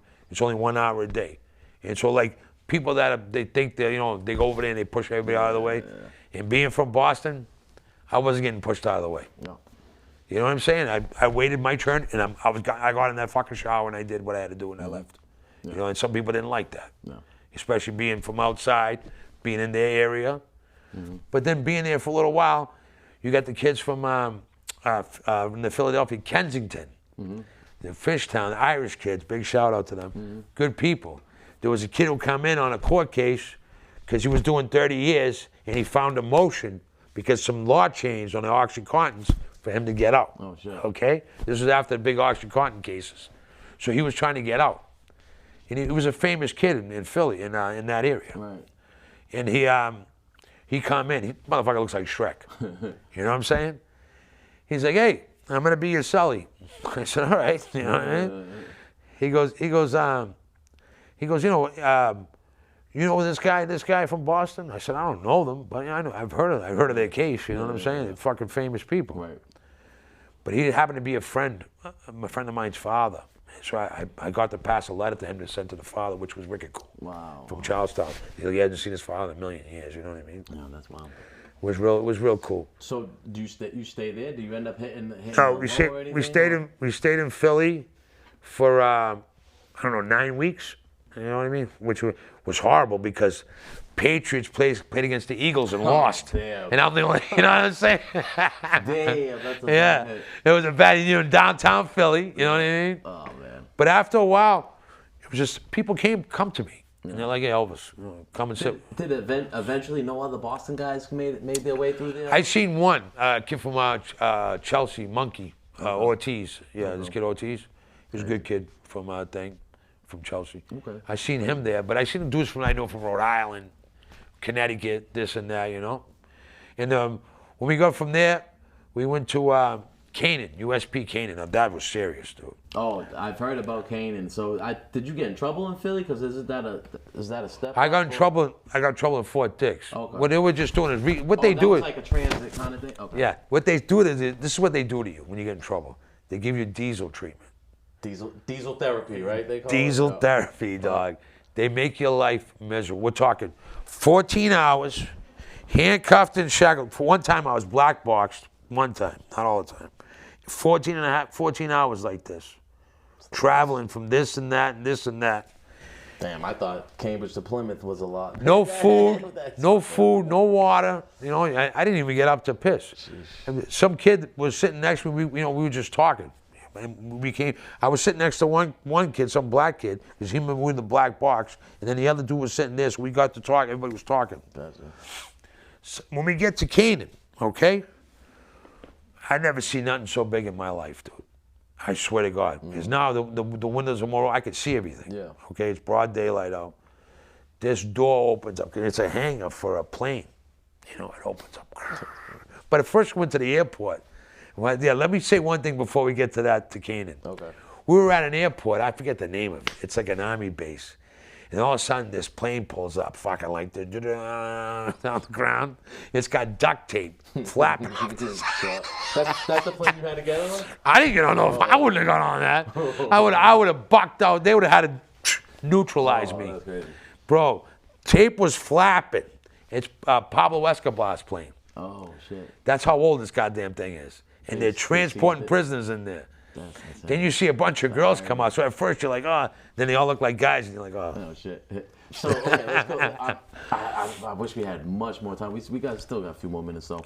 So you get to Canaan. We get to Canaan. It's huge. We get to the door, and some Mexican kid, Tango Blast, comes to me and says... That's a Texas gang, right? Texas, correct. He comes to me and he goes, hey, listen, man. I don't want to check in. If I go here, I'm going to have to check in. He's a real little dude. Yeah. All right? He's claiming he's Selena Gomez's father's co-defendant. Come to find out, he wasn't even lying. Yeah. So he's like, help me out, man. Just let me survive. Help me through this intake. We're only going in transit. You know what I mean? And, because Tango Blast can't go on this compound, which I don't understand, but that's just the way it is. You know what I mean? So he's like, I can't go on this compound. I'm like, all right. So we get inside. He asked me and my friend Billy. He did ink. He ended up doing some ink for me. I got a lot of ink in prison. So he ended up doing ink for me. And he's like, I promise you guys some ink when you get to prison, okay? And I'm like, yeah, whatever. I just felt bad. The kid was this big. Right. Little dude. Well, you weren't too worried about the ink. Yeah. I wasn't even worried. I was just laughing about it. You know what I mean? We come in, everything was cool, because something busted off down the end. It was just something busted off down the end, but it was just like a setup though, I think. They put separating people to the side. All of a sudden we're in this room, and two of them went right after this kid. 2 Mexican dudes. Oh shit. Were coming right after me. I was just happened to be with a kid that's pretty, a prominent big, name in the federal prison system. He's the kid. I don't know if you ever seen, but years ago it was on the news in Burbank, California, robbing banks on a ninja. He's from Pittsburgh. No. Yeah. Well, that's crazy. Yeah. I don't want to say his name because I think he's gonna in trouble again. It's all allegedly. Yeah, it's all alleged. So, but I was with him. He was pretty intimidating. Yeah. You know what I mean? And I guess people, knew who he was. Nobody knew who I was. Right. So we get to the intake, something breaks off on the other side. So we get in this room, and they were coming at him. And I just went in there and blocked. The kid I was with kind of lit one of them up. Because whatever, he knew whatever. Yeah. So when that all broke up, they just separated it. Find out, I was like, they see on camera. I didn't do nothing. The kid I was with, they grabbed him, put him in the box. But later on that day, they brought him back to the unit I was in. Okay? And when I got to Canaan, we didn't go with the other prisoners. We went, and I didn't have enough points to be over there. Yeah. You go to a transit section. Yes. I actually had someone else say the same thing. Yeah. You go to a transit section, and guess who's in the transit section? Fucking Michael Douglas's son, Cameron Douglas. Never would have guessed that. Cameron Douglas. Wow. I'm like, and I'm looking at this kid. Wait, why you look so familiar? He looks so familiar because he looks just like the father. So I was like, don't I know you? Do I know you? You from the? I thought he was from He looked like a New Hampshire kid. Right. Kind of like countryish, you know. Yeah. So I was like, where are you from, New Hampshire? And he's like, no. He's like, I'm from New York, and this and that. And then come to find out, it was his son. Wow. I couldn't believe it. And when I was there, I got to meet some people and stuff. I never seen that Spanish kid ever again. Wow. About 6 months later to a year later, I got to a prison, which wasn't bad, on Loretto, Pennsylvania. Okay. Okay? Which, if you get in trouble at Fort Dix, that's where you're going. That's where everybody I knew that was in Fort Dix that got in trouble ended up over there. Close. Right. If they don't have point, like if they're older. See, if you're like at 36 years old, your points change. Yeah. Or something. I don't know what it, but when I went to prison, I was already 36 years old. So at this point now, how much time do you got left in your sentence? When I got to Loretto, Pennsylvania, I already did 11 months for the state, in a year and a few months for the feds. Okay. So all I had left was 13 months when I get to Loretto. And it's just a lot of doors opened up for me, you know what I mean? I got a job as a baker. I worked with a guy that was on America's Most Wanted for 10 years. Okay. Shocker razor. And like everybody didn't want me to go in there. They thought I was going to get killed. I took the chance anyways. Ended up being friends with him. Wow. You got to man up sometimes, bro. You got to if you don't take a chance in life, you ain't going to get nowhere. No risk it, no biscuit. You know it. I mean, talk about the importance of having that job though, like baker, kitchen, anything food. It seems like is a decent enough kind of hit. No, Oh my God. I mean, if you could eat better. I ain't gonna lie. In the last prison I was in, I lived like a king. Yeah. All right, my buddy. All right, my buddy Anthony Bucci. Big shout out. I love you, bro. We're in prison together. He inherited $2.2 million. Oh, God bless. While he's doing 20 years. That's heartbreaking, dude, for somebody. Yeah. You know what I mean? So we lived like a king. That's Anything we wanted. So far, Plus, he owned the ticket. And then being a baker, and we cook with stingers in prison. You know that. Mm-hmm. I don't know if you guys do it upstate, right? With a stinger. Yeah. But I mean, you guys got hot plates, right? I remember having the CEOs did a round and actually. A couple black kids, but they were Cambridge kids. Like, yo, they just stole my stuff. I just took it right out the trash. Yeah, absolutely. So I learned how to cook with a stinger real good. So a friend of mine from Cambridge, from the Port area, right from here, Keith Porter. Oh, okay. I don't know if you know who he is. I know the name. Yeah. I don't know. But. So Keith, he's like, Elvis, why don't you try to make a cake in the cell? And that's at the time I was in the dorms, but they had a better unit downstairs. You could be in the cell. Oh, yeah. And that's where I ended up eventually. It was great. Give me a cell. Right? And dorms is, I wouldn't been able to do time in the dorm. Yeah, no. I can't. Luckily, I've never stayed in dorm too long. No, me neither. A couple of months. That's it. Maybe, yeah. even that's why I went to work. That's why I started working. I didn't want to be there. That's the truth. No. Yeah.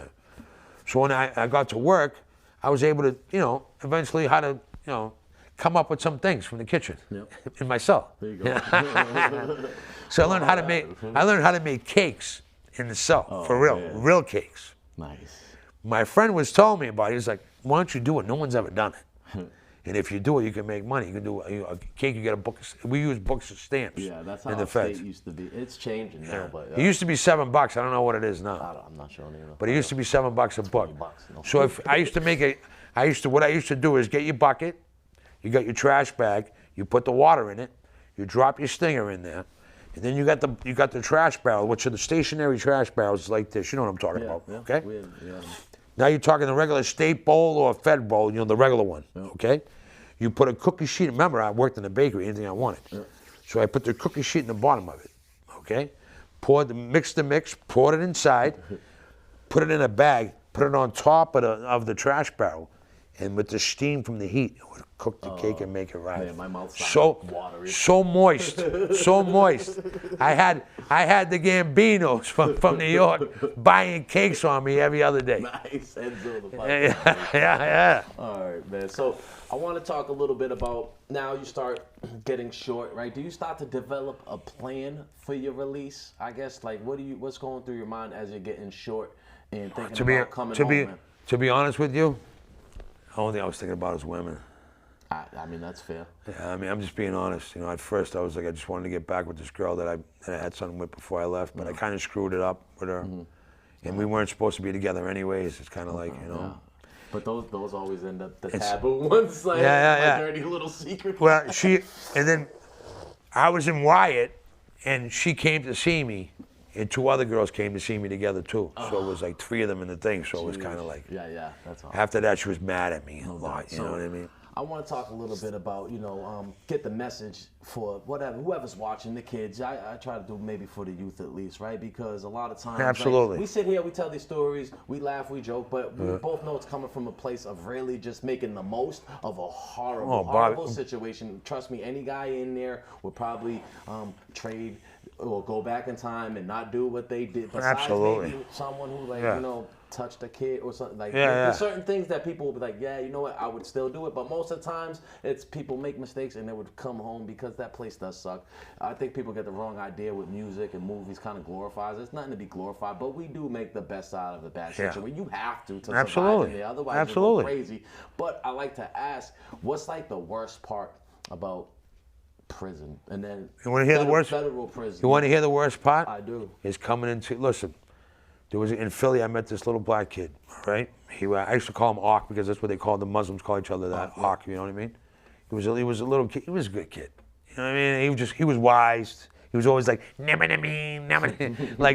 fucking with me, but I liked him. He made me laugh, bro. You know what I mean? I grew up with people like him. So to me, he didn't bother me. You know what I mean? I didn't mind being around him.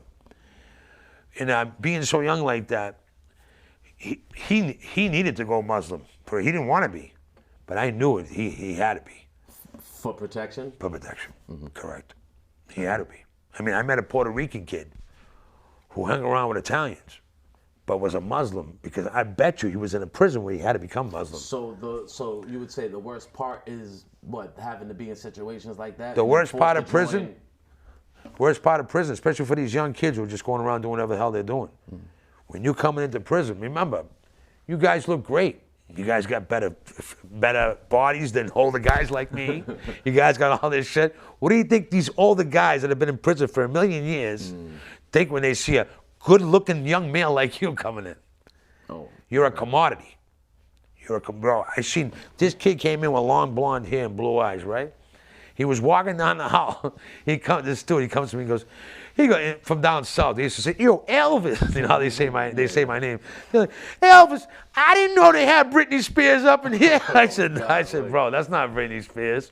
But that's what they look like to them. Yeah. Even when this kid, when my friends seen him, they were like, wow, he is pretty. You better hide that kid. So what the fuck am I gonna? It's none of my business, dude. Crazy, right? Yeah, but that's like, because he was from Worcester. But he had a Florida number. Okay. So he got his case out there or whatever. Yeah, I mean, I didn't want nothing to do with him, but the Italians asked me to take care of him, so I did. Okay. You know what I mean? When I was there, this kid come in from New Jersey, right? That's what I want. But you did want to talk about with the kids, right? To be honest with you, bro, I'm going to tell you something. I wish that I did better in life. I wish I went to school. I wish I went to the military. I always say that, the military. Man, I would have been a good military guy. People have told me that in the military, like, you'd have been a great soldier. Yeah. No, my father even taught my father taught me about military things and guns and stuff when I was a young age. You know, my father taught me a lot to keep my head straight and for protection and stay away from people. You know, that's the way that they lived. Like it's like bunker down and get ready. Right. So what happens though? You say this kid. For me, but for me, I want to talk about the kid thing. For me, I'm hoping someday that the book that I'm going to write is going to show kids you don't have to be like everybody else. You don't got to follow the leader who's on a Honda. You know what I'm saying? Try to be yourself. It don't matter. Like my family was racist when I was young, but now they ain't. But you know, at the time I was. So for me, I started that way in life. Like I was brought up. Like my little brother, I remember being in Kentucky Fried Chicken, and you know who Emil Robertson is? Yeah. The basketball player. Yeah. His brother was there. And my little brother was like 2 years old and called him an N-word in front of everybody in line. You know what I mean? That's horrible. Thinking back to it now, it's like it's all of our fault. I mean, it's definitely a reflection on somebody besides Absolutely. that child's yeah. parents. Most He's likely. 2 years old. Yeah. He's 2 years old. You know what I mean? Absolutely. So just think, like I think about it now, I'm like, wow. Can't you? It's really, you know what I mean? It's really of what you learn in life is what really comes out of you. And it's like, it's so much easier too. Like we make things, it's so much easier to be yourself. Can't nobody be a better Bobby Lucas than Bobby Lucas. I can't be a better Elvis. You know what I'm saying? Like, absolutely, can't nobody be a better you than you anyway. So you might as well be you, and you're not gonna be that person that you're pretending absolutely to be. not. I'll never be a better whoever. I don't know. Look, if I Elvis Repose. If I can help, if I was trying to emulate, I could never be that. If me communicating with the world of what I'm doing, what I'm trying to do in my life with my book, I want to make a movie. That's my dream. Absolutely. I've been dreaming about being in movies and being in the business all my life. Okay, so you know what I mean? I interviewed someone, a director, Rex DePalma. He's directing a movie now. So hopefully these type of things can connect people. Absolutely. Interest for sure. I would love that. Absolutely. But I don't want to make a move without you, Benny. Absolutely. Me and you, we go back a long way, kid. Absolutely, man. So I guess talk a little bit about why you felt like it was important to come up here and share. I mean, it seems like you have a lot, but to share a little bit of your story with me and with the audience. It's what's going on in the world today. There's a lot of racism going on right now. It's going through the roof. You know, and it's been part of my life my whole life. Yeah. If I can do one thing to help one person, save one life, maybe somebody make it in life. Absolutely. Maybe the kids that were born in East Cambridge with shit like me and you someday make it somewhere. Yeah. You know what I mean? Hey. For real. Someone's got to set the tone. It'd be so nice, you know, to hear shit. You know what I mean? Absolutely. All we hear about is tragedy. Yeah. You know what I mean? Yeah. And how many people we know that their families and fathers, there's a lot of murder. Yeah. I grew up with a lot of murderers. I'm not gonna lie. I did. I know. It's just the honest truth. You know, we can't even say it. I knew a kid who was a cop and he ended up being a murderer. Yeah. You know what I'm saying? He's from Cambridge Street. Yeah. I don't doubt it, man. So damn. What's the main message you would want someone to get out of hearing you come up here and talk to them? It's good to try to be what everybody wants you to be to make them happy at the time. But when you get to the point in life when you're out on your own, you have to make your own decisions. Yeah. You can't put yourself in a situation where people are not going to even understand where you're coming from if you're not willing to relate to them. And it's the goddamn truth. If you can't open the door, man, you ain't ever going to get through. No. You know what look, and I'm going to tell you something. My grandfather, which I loved more than anything in the world, both my grandfathers were cool as shit. But my mother's father was Jose Ferreira Costa. Him, he was a guy. He wore a fedora hat all the time and always a suit jacket. Yeah, nice. The only one in my family did because he was Italian. I love that. All right, and he had a cane, and he swore in Italian but spoke Portuguese. Wow. It was weird. You know what I mean? And I never figured that out until I was older when I started saying, "Hey, grande puttana, merda besta." They're like, why are you saying that? You're not even Italian. I started thinking, why do I say? My grandfather used to say that. I thought it was a figure of speech. And then my mother's like, yeah, my father was really Italian, you know what I mean? But she was born in the Azores. It's crazy. So that's how I learned all that. But my grandfather, he told me one day, he said, Elvis, this is what I'm going to tell you, and don't ever forget it. Your friends are your teeth until they hurt. If they hurt, have them removed. I feel that. That's great advice. But I mean, it's the truth. Yeah. It's the truth. And he also told me, he said, don't ever bend over for nobody. Because if you do, it's too hard to stand up straight again. I like that, bro. And then I guess before I let you go, man, any last words or anything that you wanted to touch on that we didn't get a chance to? Not really. Well, you know what I wanted to ask you about, man? Your brother, how's he doing for real? He's doing all right. He's doing better. Just getting out of the max. He's got his culinary course, but they took his college from him, and he was really proud of that. But he's trucking. They're gonna do what they're gonna do. He's in better spirits now, but he's doing good. I'll make sure. My love, son, my love, for real. And then, you know what I wanted to say too? If I ever do get a chance to make a movie, I'd like to put all the unknown actors, and I'd like to put all the kids that were like me, who got in trouble and maybe did a lot of time from our neighborhoods around here. Absolutely. Because we have a lot of kids right in the East Cambridge that that I don't want to mention their names without talking to them about it. No doubt. But you know what I'm saying? I'd like them to be in the movie. I'd like to be some kids, another kid from North Cambridge, a couple of dudes, you know what I'm saying? Just so we can show support for the people that are coming out of there. Because, it's been 13 years since I've been in, and I'm still getting doors closed on me. Yeah. I got my family, I come from a family in their country. Yeah. Their country, they're important people, government, everything else. Over here, I'm doing this. No doubt. You understand? Absolutely. Yeah. I want to do a documentary on East Cambridge. Definitely want to get you to be involved. A lot of different age ranges and all. Yeah, I think we got a great little neighborhood. I mean, the city itself is great, but East Cambridge got its own little culture. I know. Well, I know East Cambridge well in all the high spots. Exactly. You got to take them up Bum Heaven too, though.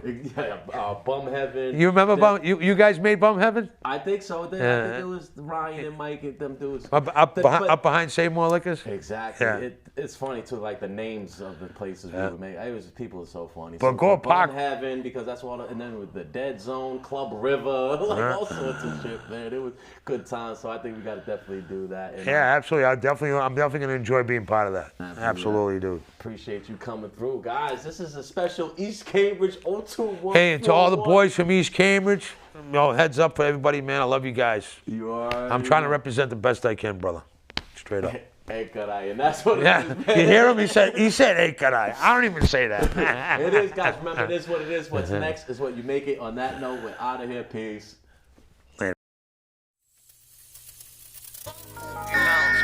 Ain't got a moment when they see you down this